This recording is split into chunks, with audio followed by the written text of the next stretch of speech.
அன்பார்ந்த இந்த ஆர்ப்பாட்டத்தை தலைமை வகித்து உரையாற்றி அமர்ந்திருக்கிற திராவிடர் கழகத்தின் தலைவர், தமிழர் தலைவர் ஐயா ஆசிரியர் அவர்களே, கண்டன உரை ஆற்றி விடைபெற்று சென்றிருக்கிற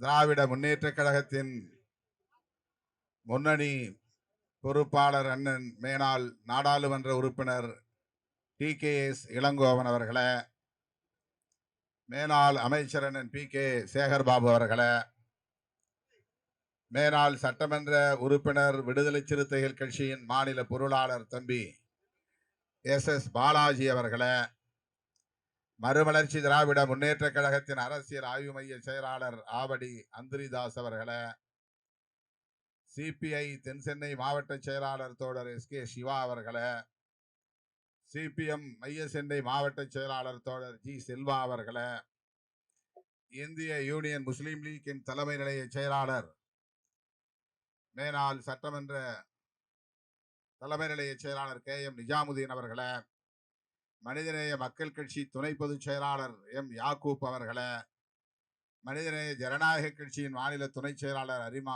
அசாருதீன் அவர்களே, SDPI மாநில பொதுச் செயலாளர் AK கரீம் அவர்களே, திராவிட இயக்க தமிழர் பேரவையின் துணை பொதுச் செயலாளர் இரா உமா அவர்களே, பொதுப்பள்ளிக்கான மாநில மேடையின் பொதுச் செயலாளர் தோழர் பிரின்ஸ் கஜேந்திர பாபு அவர்களே, திராவிடர் கழகத்தின் துணைத் தலைவர் மதிப்பிற்குரிய அண்ணன் கவிஞர் களி பூங்கொன்றன் அவர்களே, மற்றும் இந்த நிகழ்வில் பங்கேற்று இதனை சிறப்பித்துக் கொண்டிருக்கிற விடுதலை சிறுத்தைகள் உள்ளிட்ட நமது தோழமை கட்சிகளை சார்ந்த மாவட்ட பொறுப்பாளர்களே, திரளாக கூடியிருக்கிற தமிழ் சொந்தங்களே, உங்கள் அனைவருக்கும் என்னுடைய அன்பு கலந்த வணக்கத்தை தெரிவித்துக் கொள்கிறேன். தவிர்க்க முடியாத நிகழ்ச்சி ஒன்றில் நான் பங்கேற்று ஒரு சந்திப்பையும் முடித்துக் கொண்டு இங்கு வந்து சேர சற்று காலத்தாழ்வு நேர்ந்து விட்டது. அதற்காக முதலில் எனது வருத்தத்தை தெரிவித்துக் கொள்கிறேன். தமிழர் தலைவர் ஐயா அவர்கள், ஐயா ஆசிரியர் அவர்கள் விரிவாக நம்மிடையே உரையாற்றி இருக்கிறார். நீட் தேர்வு தமிழ்நாட்டுக்கு மட்டுமல்ல, ஒட்டுமொத்த இந்தியாவுக்கே எதிரானது. மாணவ செல்வங்களுக்கு மட்டுமல்ல, மக்களுக்கே எதிரானது. ஆகவே இதை முற்றாக கைவிட வேண்டும் என்பதுதான் நம்முடைய முதன்மையான கோரிக்கை. விடுதலை சிறுத்தைகள் கட்சியை பொறுத்தவரையில் தொடர்ந்து நீட் தேர்வை முற்றாக கைவிட வேண்டும், இது தமிழ்நாட்டு கோரிக்கை அல்ல, இந்திய தேசத்தின் கோரிக்கை என்று திரும்ப திரும்ப வலியுறுத்தி வருகிறோம். கடந்த மே மாதம் 3ஆம் தேதி நடைபெற்ற நுழைவுத் தேர்வை திடுமென 13ஆம் தேதி என்று கருதுகிறேன் ரத்து செய்துவிட்டது தேசிய தேர்வு முகமை. அதற்கு காரணம் ராஜஸ்தான், உத்தரகாண்ட், பீகார், மத்திய பிரதேசம், கேரளா போன்ற மாநிலங்களில் நீட் தேர்வுக்கான வினாத்தாள்கள் தேர்வு எழுதுவதற்கு முன்பே வெளியாகிவிட்டது, கசிந்து விட்டது. அது மிக பெருமளவில் வியாபாரமாக்கப்பட்டிருக்கிறது. ஒரு வினாத்தாளுக்கு 25 லட்சத்திலிருந்து 50 லட்சம் வரையில் கொடுத்து வாங்கி அதன் அடிப்படையில் தேர்வை எழுதியிருக்கிறார்கள் என்றெல்லாம் செய்திகள் வெளியாகின. அதனை அடுத்து தேசிய தேர்வு முகமை, நேஷனல் டெஸ்டிங் ஏஜென்சி, அந்த தேர்வை முழுமையாக இந்தியா முழுவதும் 22 லட்சம் மாணவர்கள் எழுதிய தேர்வை ரத்து செய்துவிட்டது.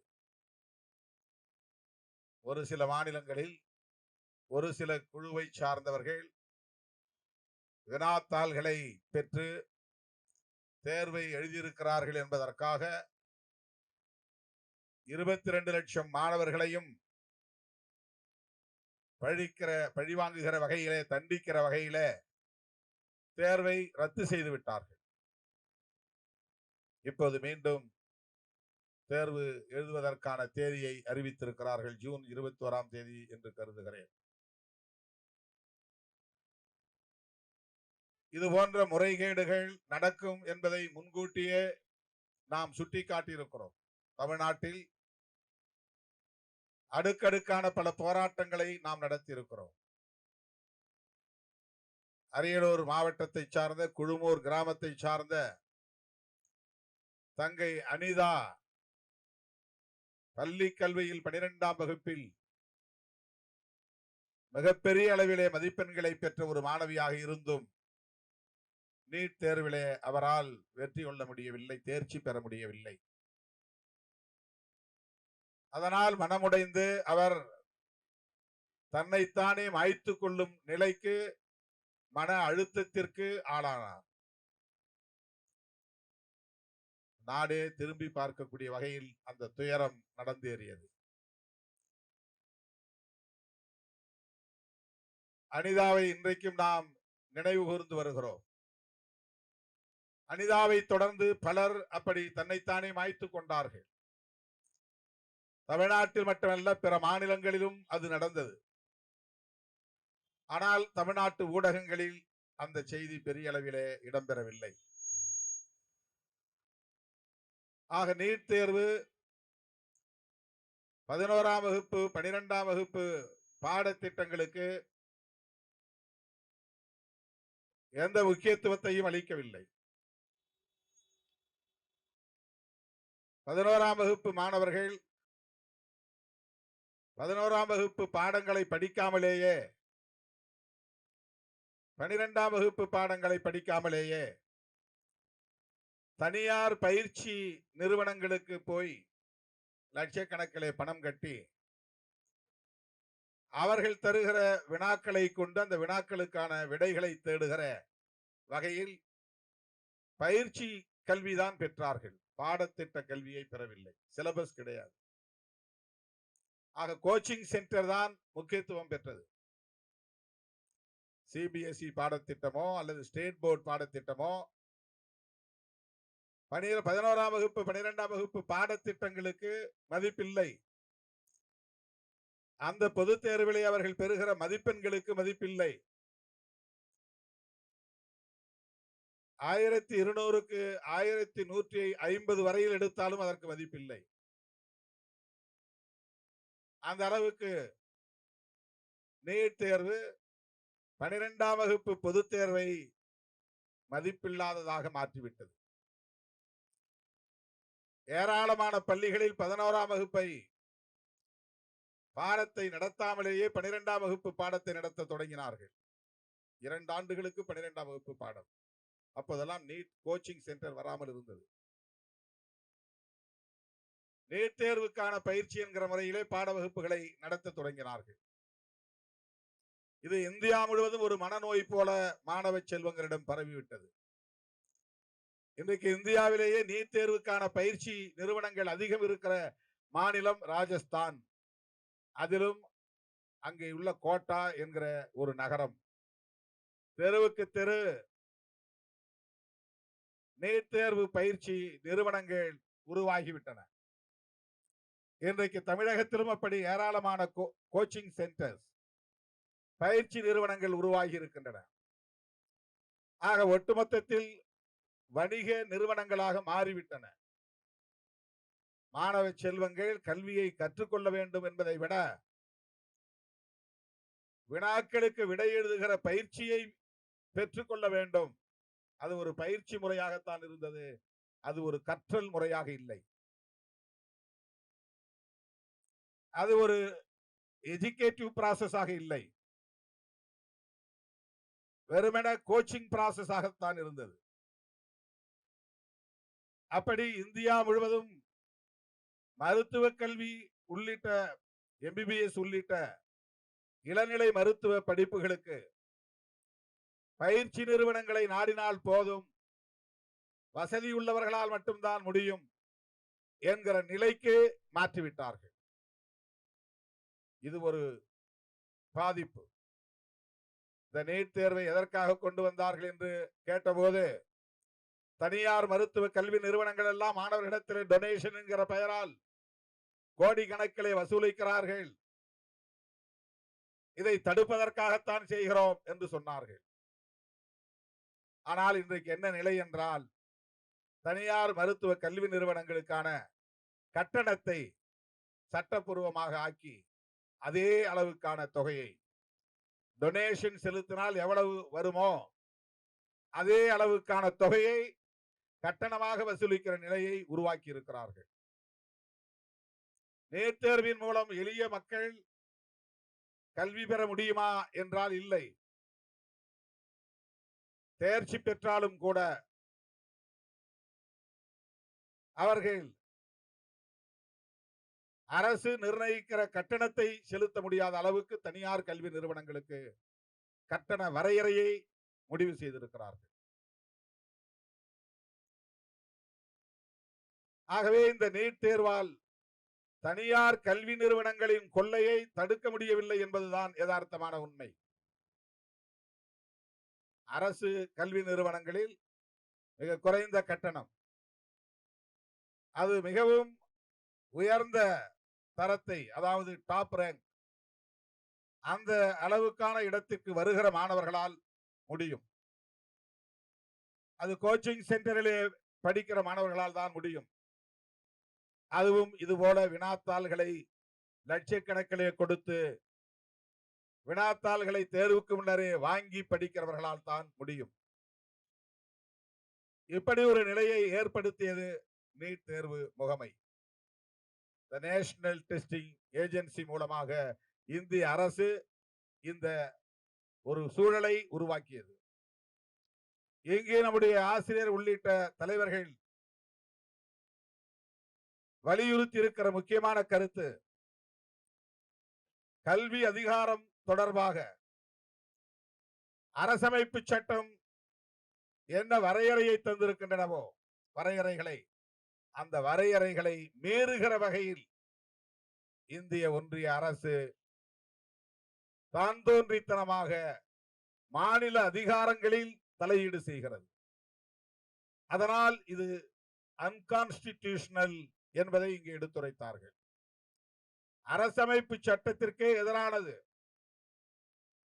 இந்திய ஒன்றிய அரசுக்கான அதிகாரங்கள், மாநில அரசுகளுக்கான அதிகாரங்கள், ஒன்றிய அரசும் மாநில அரசுகளும் இணைந்து ஒத்திசைந்து முடிவெடுக்க கூடிய அதிகாரங்கள் என்று state list, union list, concurrent list என்று அதிகாரங்களை அரசமைப்பு சட்டம் வகைப்படுத்தி இருக்கிறது. இந்திய ஒன்றிய அரசுக்கான அதிகாரங்கள் எந்தெந்த துறைகளில் உள்ளன என்பது வரையறுக்கப்பட்டிருக்கிறது. அதிலே மாநில அரசுகள் தலையீடு செய்ய முடியாது. மாநில அரசுகளுக்கான அதிகாரங்கள் என்னென்ன, எந்தெந்த துறைகளை சார்ந்த அதிகாரங்கள், இவையும் வரையறுக்கப்பட்டு விட்டன. இந்திய ஒன்றிய அரசு அந்த அதிகார பட்டியலுக்குள் தலையீடு செய்யக்கூடாது. கன்கரண்ட் லிஸ்ட், இரு அரசுகளும், ஒன்றிய அரசு மாநில அரசு, இவை கலந்து பேசி ஒரு ஒத்திசைவுக்கு வர வேண்டும். அதுதான் கன்கரன்ஸ். இரண்டு பேரும் சேர்ந்து முடிவெடுத்தல், கலந்தாய்வு செய்து முடிவெடுத்தல், ஒருவருக்கொருவர் கருத்துக்களை பகிர்ந்து கொண்டு உடன்பட்ட நிலையில் எடுக்கிற முடிவு. அதற்கான அதிகாரங்கள் எவை எவை, எந்தெந்த துறைகளை சார்ந்த அதிகாரங்கள் என்பவையும் அரசமைப்பு சட்டத்தில் வரையறுக்கப்பட்டிருக்கின்றன. கல்வி அதிகாரம் என்பது முழுக்க முழுக்க மாநில அரசின் கட்டுப்பாட்டில் இருக்கிறது. மாநில அரசின் கல்வி அதிகாரம் மத்திய அரசு தேவையில்லாமல் தலையீடு செய்யக்கூடாது. பல்கலைக்கழகங்களில் யுஜிசி, அது இந்திய ஒன்றிய அரசின் கட்டுப்பாட்டில் இருக்கின்றது ஒரு நிறுவனம். அந்த அளவில் அவர்கள் தலையீடு செய்ய முடியும். ஆனால் மாநில அரசின் ஒப்புதலின்றி தலையீடு செய்ய முடியாது. மாநில அரசின் ஒப்புதலின்றி தலையீடு செய்ய முடியாது. ஆனால் இவர்கள் தங்களுடைய அதிகாரத்தை பயன்படுத்தி தமிழ்நாடு அரசு ஏற்கனவே நீட் தேர்வு கூடாது என்று சட்டமன்றத்திலே தீர்மானம் நிறைவேற்றியது மட்டுமில்லாமல் சட்ட மசோதாவை நிறைவேற்றி அனுப்பியும் கூட அதை ஏற்க மறுக்கிறது. இது அன்கான்ஸ்டிடியூஷனல், அரசமைப்பு சட்டத்திற்கு விரோதமானது. ஆகவேதான் நாம் கண்டிக்கிறோம். இன்றைக்கு வினாத்தாள்கள் கசிந்திருப்பதை தர்மேந்திர பிரதான் இந்திய ஒன்றிய அமைச்சர் ஒப்புக்கொண்டிருக்கிறார், ஒப்புதல் வாக்குமூலம் தந்திருக்கிறார். சிபிஐ விசாரணை நடத்துகிறது என்று சொல்லி இருக்கிறார். இது முதல் முறை அல்ல, ஏற்கனவே பல முறை இந்த குற்றச்சாட்டுகள் இருந்தன. 2024 இது தொடர்பான ஒரு விசாரணை நடக்க ஆணையிட்டார்கள், விசாரணை நடத்துவதற்கு ஆணையிட்டார்கள். தமிழ்நாடு அரசு நீட் தேர்வு தொடர்பாக AK ராஜன் நீதியரசர் தலைமையிலே ஒரு குழுவும் அமைத்தது. இப்படியெல்லாம் நீட் தேர்வுக்கு எதிரான நிலைமைகள் போய்கொண்டிருக்கிற நிலையில்தான் இன்றைக்கு திராவிடர் கழகத்தின் தலைமையில் இந்த ஆர்ப்பாட்டம் ஒருங்கிணைக்கப்பட்டிருக்கிறது. திராவிடர் கழகம் அனைத்து கட்சிகளுக்கும் ஒரு தாய் கழகமாக தமிழகத்தில் இயங்கிக் கொண்டிருக்கிறது என்பதை நாம் அறிவோம். திராவிட இயக்கங்களுக்கு மட்டுமின்றி அனைத்து கட்சிகளுக்கும் வழிகாட்டக்கூடிய ஒரு இயக்கம் என்பதிலே யாருக்கும் மாற்று கருத்து இல்லை. அதன் அடிப்படையில் இன்றைக்கு திராவிடர் கழகம் ஒருங்கிணைத்திருக்கிற இந்த ஆர்ப்பாட்டத்தில் அனைத்து கட்சியினரும் நாம் பங்கேற்றிருக்கிறோம். இந்திய ஒன்றிய அரசுக்கு எச்சரிக்கையுடன் கூடிய வேண்டுகோளை விடுத்திருக்கிறோம், கண்டனத்துடன் கூடிய வேண்டுகோளை வைத்திருக்கிறோம். இந்திய அளவில் இதனை முற்றாக கைவிட வேண்டும். மாநில அரசுகளுக்கு இந்த அதிகாரத்தை தர வேண்டும். கடந்த காலங்களில் மருத்துவ கல்விக்கான நுழைவுத் தேர்வை மாநில அரசுகளே நடத்தி மாணவர்கள் சேர்க்கையை வெற்றிகரமாக நடத்தி இருக்கின்றன. ஆனால் அதன் பிறகு கலைஞருடைய ஆட்சி காலத்தில் தொழிற்கல்விக்கான நுழைவுத் தேர்வையும் ரத்து செய்கிற சட்டம் கொண்டு வந்தார்கள். 12ஆம் வகுப்பு மதிப்பெண்களின் அடிப்படையிலேயே மாணவர் சேர்க்கையை நடத்திக் கொள்ளலாம் என்கிற ஒரு சூழலை தமிழ்நாட்டில் திமுக அரசு உருவாக்கியது. ஆக அதனையே பின்பற்ற வேண்டும். புதிதாக ஆட்சி பொறுப்பேற்றிருக்கிற தமிழக அரசும் அதை பின்பற்ற வேண்டும் என்கிற வேண்டுகோளை விடுதலை சிறுத்தைகள் கட்சியின் சார்பிலே நான் வைக்க கடமைப்பட்டிருக்கிறேன். தமிழ்நாட்டு மாணவர்களின் நலன் மட்டுமல்ல, இந்தியா முழுவதும் லட்சக்கணக்கான மாணவர்களின் நலன்களை கருத்தில் கொண்டு இதனை நாம் முன்னெடுக்க வேண்டும். பிற மாநிலங்களில் எதற்கான விழிப்புணர்வையும் நாம் ஏற்படுத்த வேண்டும். நீட் தேர்வுக்கான விழிப்புணர்வை பிற மாநில ஜனநாயக சக்திகளை ஒருங்கிணைத்து அணிதிரட்ட வேண்டிய தேவை இருக்கிறது. திராவிடர் கழகம் அத்தகைய முன்னெடுப்பையும் செய்ய வேண்டும். முதலில் தென்னிந்திய அளவிலாவது அத்தகைய முன்னெடுப்பை செய்ய வேண்டும். அகில இந்திய அளவில் இது போன்ற முற்போக்கான கருத்துக்களை முன்வைப்பதற்கும் மக்கள் நலன் சார்ந்த போராட்டங்களை முன்னெடுப்பதற்கும் தமிழ்நாடு வழிகாட்டும் மாநிலமாக இருந்து வருகிறது, முன்னோடி மாநிலமாக இருந்து வருகிறது. அதிலும் குறிப்பாக திராவிடர் கழகம் அதற்கான பல முன்னெடுப்புகளை எடுத்திருக்கிற வரலாறு உண்டு. ஆகவே